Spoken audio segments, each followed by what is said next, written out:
The Alcott estate sat silent under the dark sky, a fortress of stone and glass surrounded by ivy-covered walls and tall, expressionless gates. It looked peaceful from a distance. But Ivy knew better. Cameron had dropped her off 3 blocks away. No driver. No protection. Just a burner phone and a warning. If you find what I think is there, you'll never see your father the same way again. She slipped through the side entrance, the one the gardeners used. Her childhood legs had once raced through that path barefoot, laughing. Tonight, she moved like a ghost.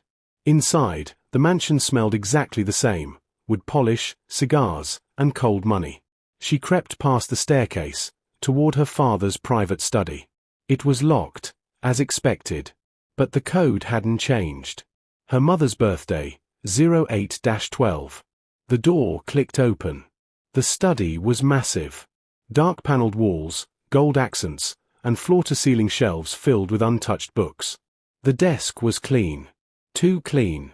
She moved around it, crouched low, and found the hidden latch behind the filing cabinet. A soft click.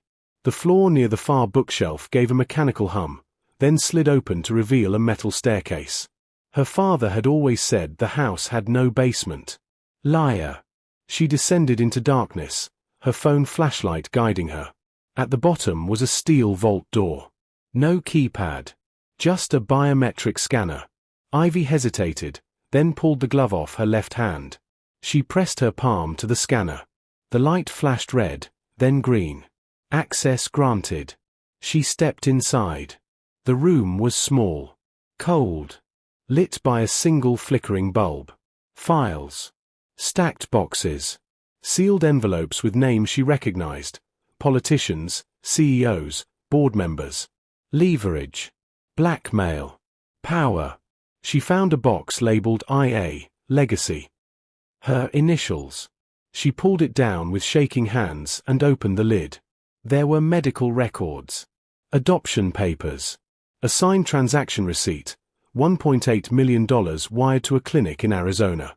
Next to it, a printed photo of a tired-looking woman with Ivy's eyes, standing outside a crumbling motel. Her biological mother. Ivy stared at the photo, her vision blurring. The file said she was 17 when she gave birth. The report called her unfit, impoverished, ideal for controlled custody. And at the bottom, typed in cold black ink, subject transferred to Walter Alcott Foundation. Custody retained under private guardianship. Child re-registered under new identity. No public record. This wasn't adoption. It was purchased custody. Her father had bought her like an asset. A piece of real estate with a birth certificate. Her knees gave way, and she sank to the floor.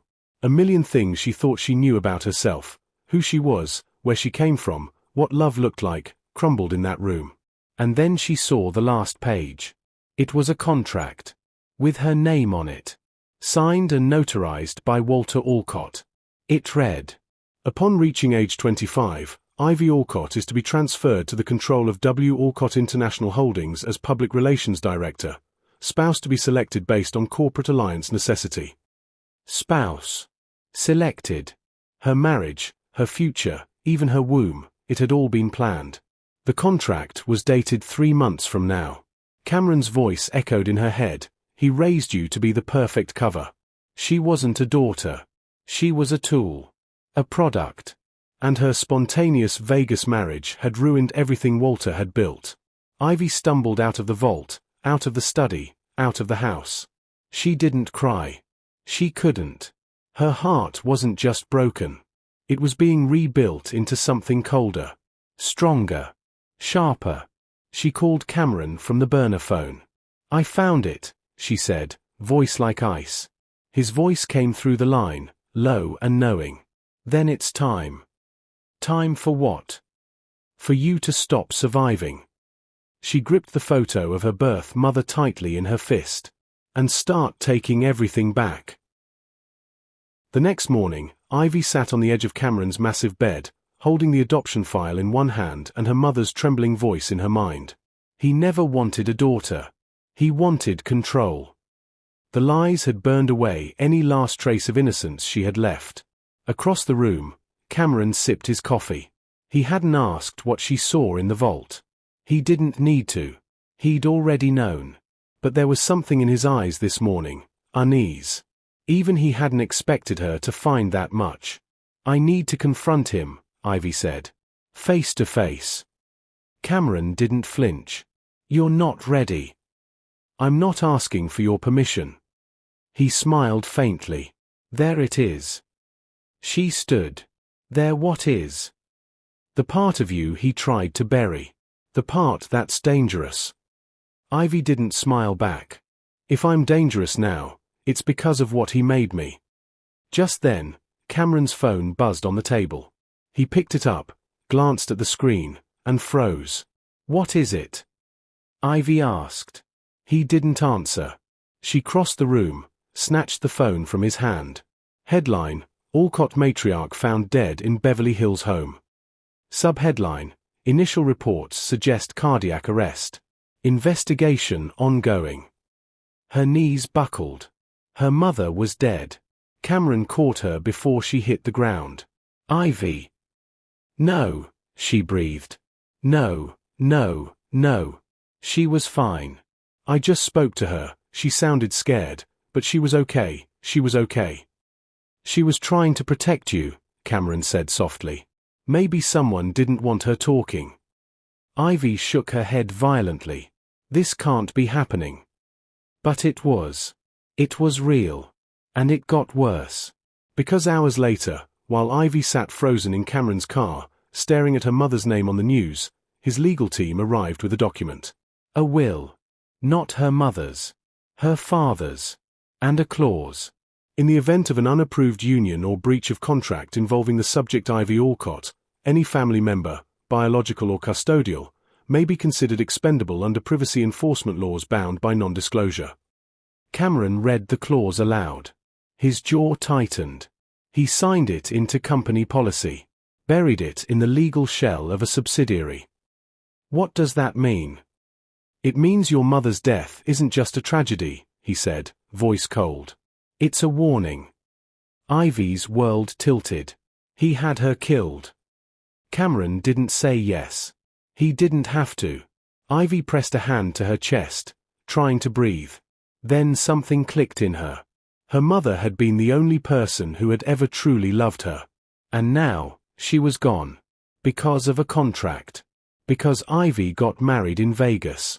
Because Walter Alcott controlled everything, even life and death. She looked at Cameron. What else is in that will? He hesitated. Ivy. Tell me. He pulled out the rest of the file. And there it was. A secret clause activated by Ivy's legal marriage to someone outside the Alcott board. Clause 14b. If subject Ivy Alcott enters a legally binding marriage outside pre-approved alliances, Alcott International will be forced into transfer, unless contested by the spouse. Transfer? She asked, eyes narrowing. To me, Cameron said. You knew, she whispered. I suspected. I didn't know it would move this fast. She stepped back from him like he'd hit her. So you married me not just to use me against him. You married me to take his company. Cameron's voice was rough. I married you because it was the only way to get in. But what happens next, that's up to you. She stared at him. For the first time, she didn't know if she hated him, or needed him, or both.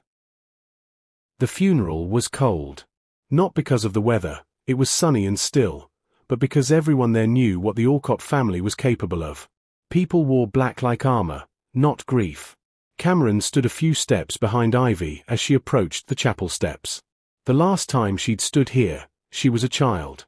Her mother had held her hand tightly, whispering stories about spirits that guarded the dead.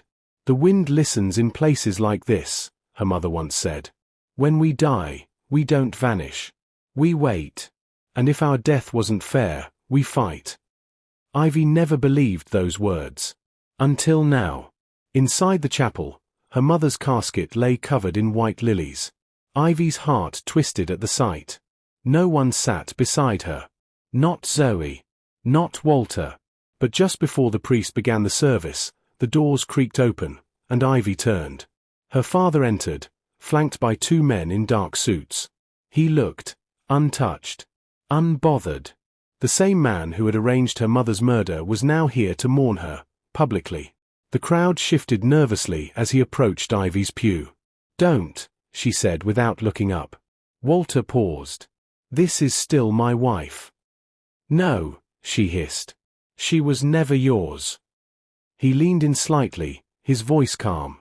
"You're becoming very dangerous, Ivy." She looked up at him for the first time. Her face didn't flinch. "So are you." He stared at her for a long time, then walked away without another word. Cameron moved beside her, placing a hand near her lower back, not touching, just close enough to anchor her. The service began. The priest spoke of light, legacy, and remembrance. Ivy heard none of it. Her eyes kept drifting to the back row, where a veiled woman in navy sat quietly, unmoving. Something about her posture tugged at Ivy's memory. After the burial, Ivy broke away from the crowd, searching for the mysterious guest. She caught up with the woman near the side of the chapel. "Do I know you?" Ivy asked softly. The woman didn't answer. She just slipped something into Ivy's hand, a folded piece of aged paper, and walked away, disappearing behind the chapel wall. Ivy opened it. It was her mother's handwriting. A single line. "If you're reading this, then Walter didn't let me speak. Look under the rose tree. You'll know what to do." Her breath caught. The rose tree. It was in the garden behind the house. The one her mother had planted when Ivy was 10, the one she always called the keeper tree. That night, Ivy returned to the estate again. Alone. She crept into the back garden, heart pounding, flashlight in hand. The rose tree was still there, larger now, its thorns thicker. She dug near its roots, fingers bleeding against the soil. And then, clink. A small metal box. Inside, a necklace Ivy had never seen before. A USB drive. And a letter. The letter read, "My sweet girl. If you're reading this, then I'm gone. I stayed quiet for too long, trying to protect you. But you need to know, your birth mother never gave you away. Walter took you. And she's still alive. She lives in the village of Iduwenu, in Nigeria. She believes you're dead. There's more, about the curse he placed on your bloodline. You were never meant to carry his name. Find her. She knows the truth. And she'll tell you what the river spirits told me that night before he took you away. Whatever you do, don't trust what Walter says next. Love, always, M." Ivy's hands trembled. Her mother wasn't just trying to protect her. She'd been guarding a legacy. And now that legacy was Ivy's to finish. She clutched the USB and looked up at the dark sky above the garden. The wind rustled the rose petals. She thought she heard it whisper her name. Back at Cameron's penthouse, Ivy didn't speak a word as she walked past him. Her hands were dirty. Her nails caked with soil. Her heartbeat was louder than her footsteps. She locked herself in his office and plugged the USB into his laptop. A folder popped up. Labeled, "For Ivy, Break the Line." Inside were several video files. The first one was timestamped 6 months ago. She clicked play. Her mother appeared on the screen, sitting under the rose tree, speaking in a low, hurried tone. "I don't have much time. If you're seeing this, Ivy, it means he didn't let me explain in person. He wouldn't let me say the name. But I have to say it now." She looked over her shoulder, then leaned closer to the camera. "You were born of 2 bloods. Mine, and hers. The woman they said was unfit, was more powerful than any of them knew. Your birth mother was the last daughter of the Ogbage clan." Ivy paused the video. That name. Ogbage. She had heard it once, whispered by her mother during a thunderstorm years ago, when Ivy had a seizure that doctors called stress-induced. Back then, her mother had whispered over her, "Not today. I won't let the curse take you." She hit play again. The Ogbage are not witches. They are chosen. Born with spirits tied to the river. Each girl is bound to be reborn over and over until she breaks the curse. But Walter found your mother, tied her womb to his money, thinking he could control the magic. You were the result. Her mother's voice cracked. You were supposed to die before 7. They always do. But you didn't. That terrified him. So he made you disappear, hid your origins, locked you inside a false name. And now you've married someone he didn't choose, and that's broken the last seal. The screen cut to black. A second video began. This one showed Ivy as a toddler, sitting beside a dark-skinned woman with long braids and soft eyes. They were by a river. The woman was humming a haunting tune, the same one Ivy sometimes heard in dreams. That's her mother's voice echoed in the background. Your real mother. Her name is Adan. And she's still alive. The Alcott family told the world she died. They lied. The third file was a scanned page from a book. Old, water-damaged, written in Igbo and translated into English. It was titled, The River Wife's Oath. Ivy read the first few lines aloud. She who is born of water must return to water. If she binds her soul in love before the river calls her, the curse may break. But if the love is false, she drowns. Ivy sat back, trembling. Everything she thought was myth, legend, it was part of her blood. Her real family. Her power. And now it all made sense. Why Walter feared her. Why her marriage wasn't just inconvenient for him, it was dangerous. Because in marrying Cameron, without love, Ivy might have triggered something far older than contracts and money. Something alive. She turned as Cameron knocked on the door. Ivy, he said. Walter just released a public statement. He opened the news stream on the living room screen. Ivy stepped out, her legs unsteady. Walter stood at a podium in the Alcott Tower. Reporters crowded him. My daughter has been manipulated into marriage. The man she wed has known ties to enemies of the Alcott family. As of today, she is no longer an heir to Alcott Holdings. Cameron muted the screen. Ivy stared at it, her fists clenched. He disowned me. No, Cameron said. He tried to erase you. Ivy's eyes burned. But not with sadness. With purpose. He wants to erase me, she said. Then let's show him what happens when a river rises. Cameron tilted his head. You're not scared. I am, Ivy whispered. But something inside me is louder than fear now. The words hung in the air, heavy and alive. Cameron didn't press her. He knew something had shifted. Ivy was no longer the girl who had stumbled into Vegas, drunk and uncertain. She was now something else. Later that night, she packed a small bag. She was going to Nigeria. She needed to find the woman in the video. Adan. The name sat on her tongue like a half-remembered prayer. Cameron tried to stop her. Ivy, you just found out your father's capable of murder. And the moment he realizes you're after the truth, he'll try again. He already killed my mother, she said flatly. He took one woman who loved me. I'm not letting him keep the other. I'll come with you. No, she said. You've done enough. The hurt flickered across his face, but Ivy had no room for it. Not tonight. Before she left, she visited the rose tree one last time. She knelt beside it, whispering to the roots. Help me find her. A soft wind stirred the petals. She didn't know if it was her imagination, or something older listening.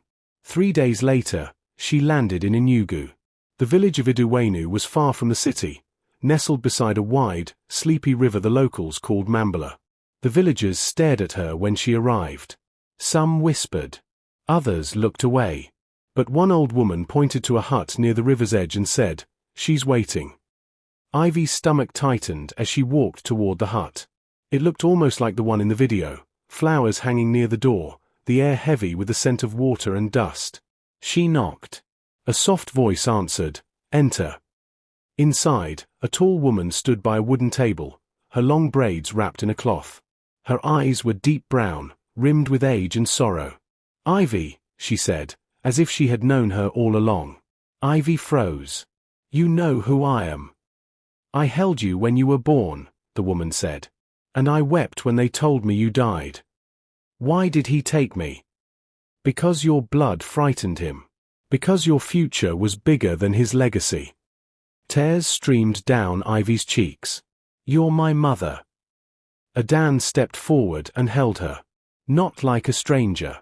Like a woman who had never stopped dreaming of this moment. I don't understand this curse, Ivy whispered. I thought it was folklore. It's not, Adan said gently. And you are the last thread in the prophecy.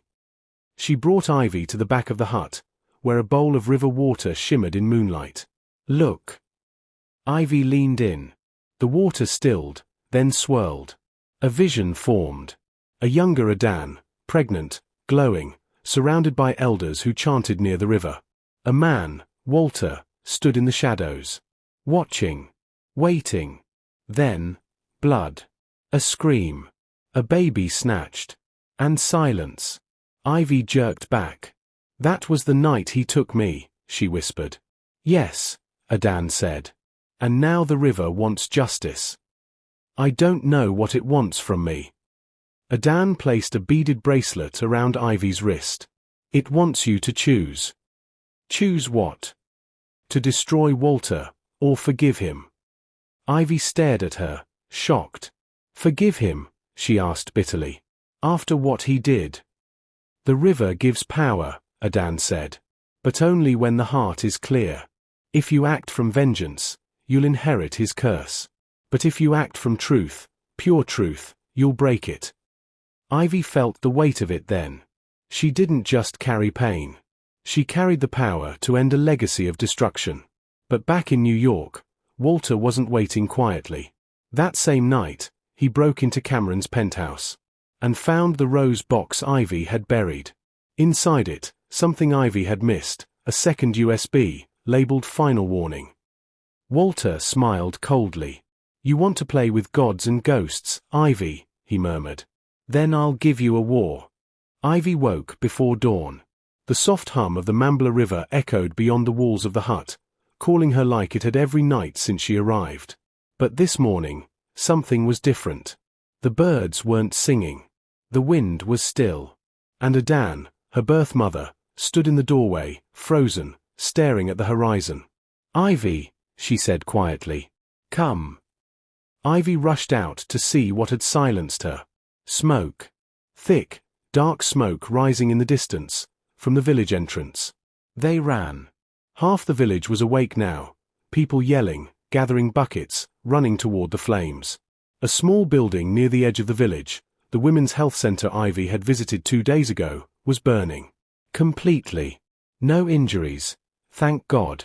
But it wasn't an accident. On the side of the clinic wall, painted in red. Go back to where you belong, bastard child. A. Ivy stared at the signature.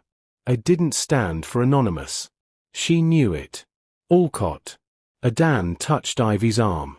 He knows you're here. Ivy was shaking. Not with fear. With rage.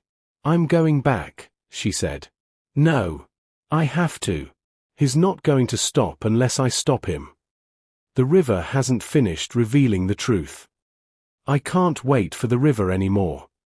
She turned away, but Adan caught her wrist. Ivy. When Ivy turned back, she wasn't looking at a soft, sad woman anymore. She was looking at the last daughter of a feared bloodline. You must go, Adan said. But not with anger. Go with eyes open. She handed Ivy a small wooden box.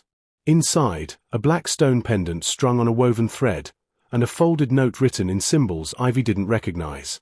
This belonged to the first woman who broke free of the Ogbage cycle, Adan said.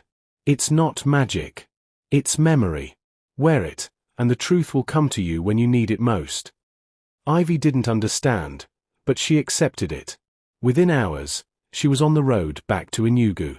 By evening, on a flight to New York. She didn't tell Cameron she was coming. She didn't trust anyone, not right now. When she landed, she took a cab straight to the penthouse. But as she stepped into the building, she knew something was wrong. The doorman, always warm, avoided her eyes. The lobby was too quiet. And the elevator button for the penthouse floor was locked. She used Cameron's backup keycard. Still worked. When the doors opened, the first thing she heard was music. Soft, classical. The kind Walter used to play during family dinners when she was a teenager. Then, laughter. A woman's laughter. She stepped in and froze. In the living room stood Cameron, shirt undone, drink in hand, and beside him, draped over his arm, was Zoe. Ivy's half-sister. Zoe turned and smiled. "Ivy," she said sweetly. "Welcome home." The silence between the three of them could have broken glass. Cameron set down his drink slowly. "This isn't what it looks like." "You're touching my sister," Ivy said coldly. "In my house." Zoe gave a mock pout. "Oh, Ivy, still so dramatic. We were just talking. Weren't we, Cam?" Cameron's jaw tightened. "Why are you here, Zoe?" Ivy asked. Zoe walked toward her like a cat circling prey. "Daddy's worried about you. Says you're unstable. Off chasing river ghosts and mothers who gave you away. So he asked me to check in. And Cam? Well, let's just say I'm very persuasive. You always were the family snake." Zoe smirked. "Better a snake than a cursed little accident." Ivy stepped closer, eyes blazing. "Touch Cameron again and I'll show you what the curse really looks like." Zoe leaned in, whispering, "You think this marriage protects you? He was part of the plan all along, Ivy. You think it was an accident he was in Vegas?" Ivy froze. Zoe smiled wider. "Oh, he didn't tell you." Cameron looked like he'd been slapped. Ivy turned slowly to him. "Tell me she's lying." Cameron's throat bobbed. I didn't know who you were when we met. But after the wedding, your father, he made me an offer. He wanted you distracted. I turned it down, Ivy. I swear." She backed away. "You knew who I was. You married me, knowing it was a lie. I fell in love with you." Zoe chuckled. "Now, that part? That wasn't in the plan." Ivy turned and walked out. Cameron called her name, but she didn't stop. The pendant around her neck burned suddenly, like it had been lit from inside.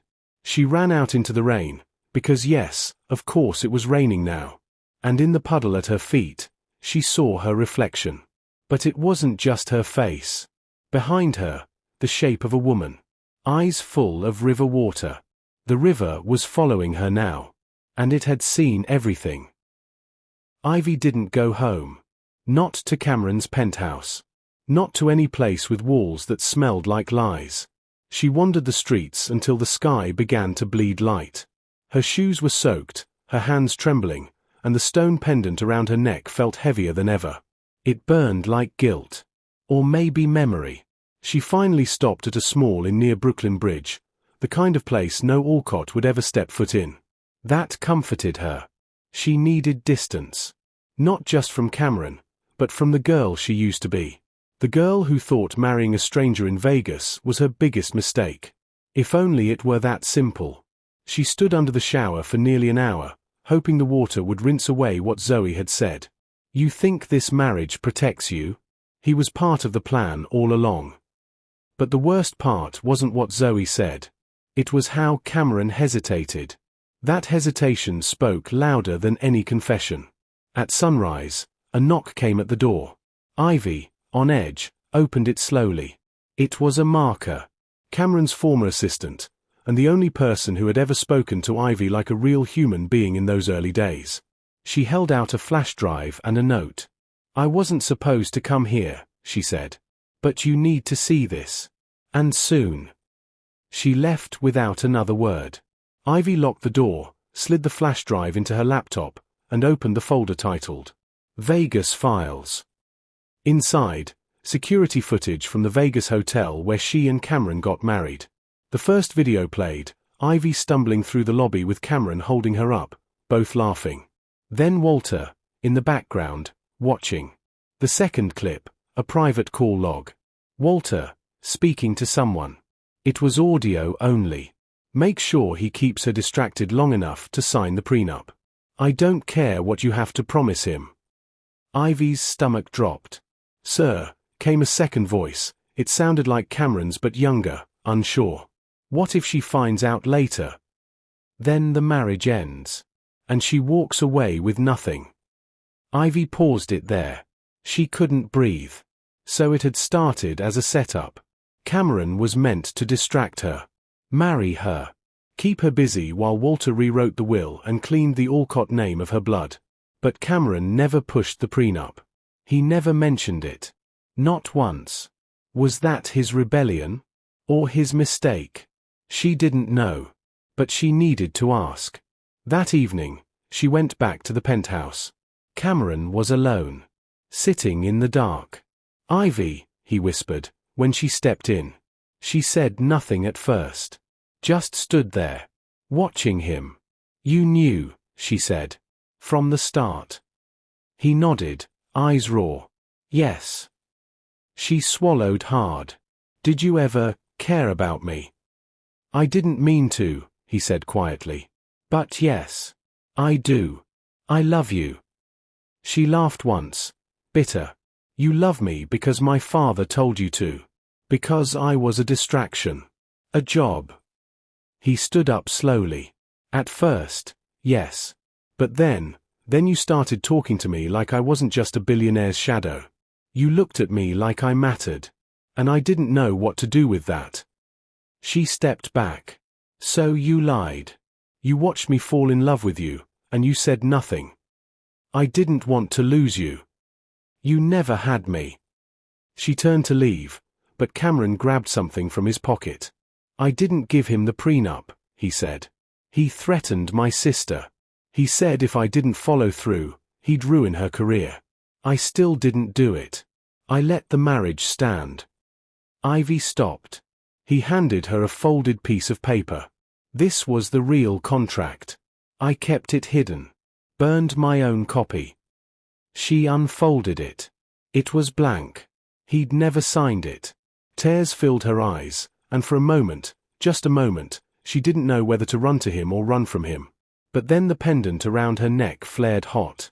She gasped, and in that same instant, the lights in the apartment flickered. The walls creaked. Water dripped from the chandelier, though no pipes had burst. Cameron looked around, confused. What the hell is happening? Ivy whispered, "She's here." Who? But Ivy knew. The river spirit. The one that had followed her all the way from Nigeria. The one tied to the blood of her real mother. A cold breeze blew through the penthouse, lifting papers, rattling windows. And then, a voice. Low. Ancient. Echoing. He must choose now. Love you, or destroy you. Cameron paled.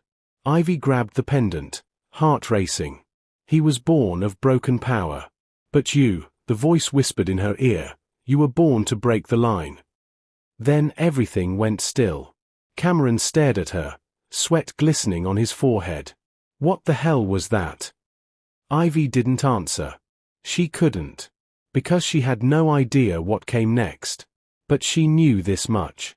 Walter hadn't just wanted her married. He wanted her in love. Because only a true love, twisted, betrayed, and broken, could activate the curse that would wipe her out completely. He didn't want her erased. He wanted her destroyed by her own heart. The city had never felt so silent. Even after the voice vanished and the lights returned, something stayed behind in the air, like the aftertaste of thunder, bitter and alive. Ivy couldn't stop trembling. She looked at Cameron, and for the first time, saw him not as her husband or her betrayer, but as a piece in a much older game. A boy raised on promises he never asked for. A pawn who tried too late to become a man. She should have hated him. She didn't. But love wasn't enough anymore. Get out, she said quietly. Cameron flinched. Ivy. Go. Leave the city. If you ever loved me, run. He hesitated, then nodded. I'm sorry. She didn't reply. Just stood still until the door closed behind him. Alone now, she took the pendant in both hands and whispered, I'm ready. The stone pulsed once, then shattered in her palms like glass. She gasped, but there was no pain. Instead, A memory. No, a vision. A dirt road. A woman in white running barefoot. Blood dripping from her wrists. Behind her, an old man in a black hat, chasing with a cane carved from bone. And in the woman's arms, a baby. Ivy. The woman screamed in Igbo, "Let her live." And the river rose behind them like a beast. Ivy snapped out of it, heart pounding.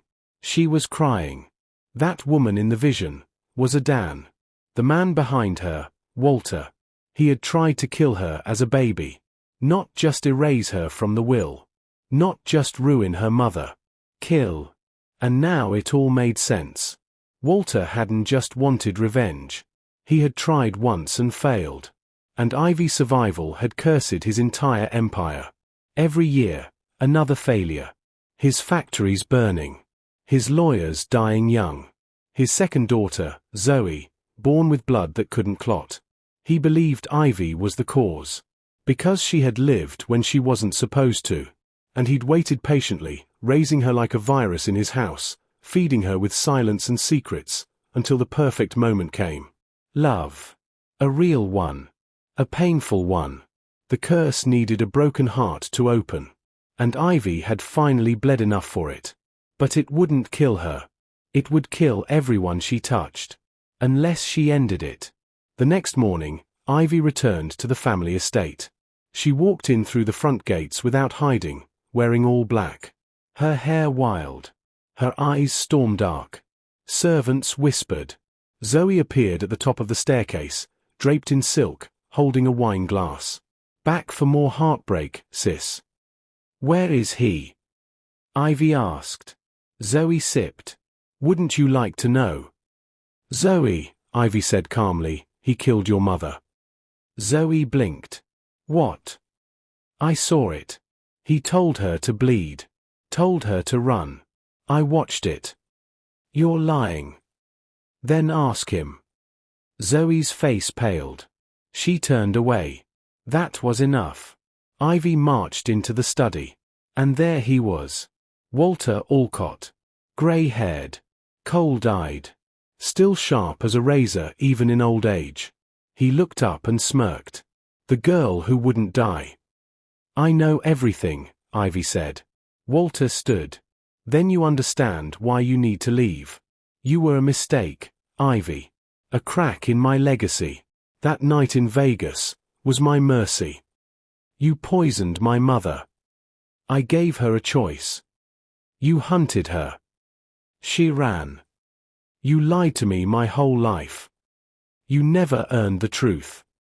Ivy stepped forward. "Then earn this." She slammed a journal on his desk, the one she found in Adan's hut. Her mother's story. Her visions. Her warnings. "The curse doesn't kill me," Ivy whispered. "It kills you. Your bloodline. Your wealth. Everything you built." Walter smiled. "I know." Ivy froze. "You think I'm afraid to die," he said. "I've been dying since you were born. Every year, another piece rots.